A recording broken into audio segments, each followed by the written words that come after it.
اسماعيل القصر في الوسط مع ابراهيم، والسلام على التمريره، يا سلام على التمريره. هذا ما يريده عمور محمد الامين، هذا ما يبحث عنه الهدف الاول، الهدف الاول للمنتخب الوطني الجزائري جاء مبكرا مثلما انتظر. حصل بعض الفتوح على مرمى اسامه بومبور.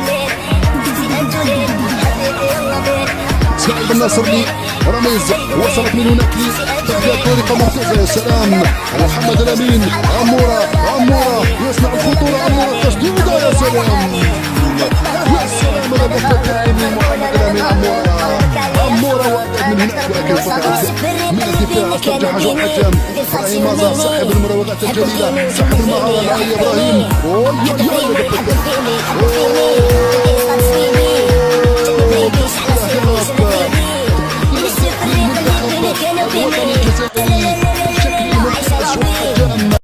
اسماعيل القصر في الوسط مع ابراهيم، والسلام على التمريره، يا سلام على التمريره. هذا ما يريده عمور محمد الامين، هذا ما يبحث عنه الهدف الاول، الهدف الاول للمنتخب الوطني الجزائري جاء مبكرا مثلما انتظر. حصل بعض الفتوح على مرمى اسامه بومبور.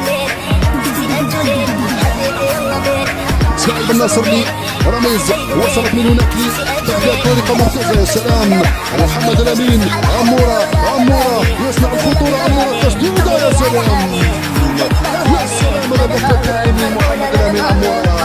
عمورة وقعت من هناك، ولكن فقعت من الدفاع. استرجع حجر حكام إبراهيم مازا صاحب المراوغات الجليلة، صاحب المهارة العالية إبراهيم.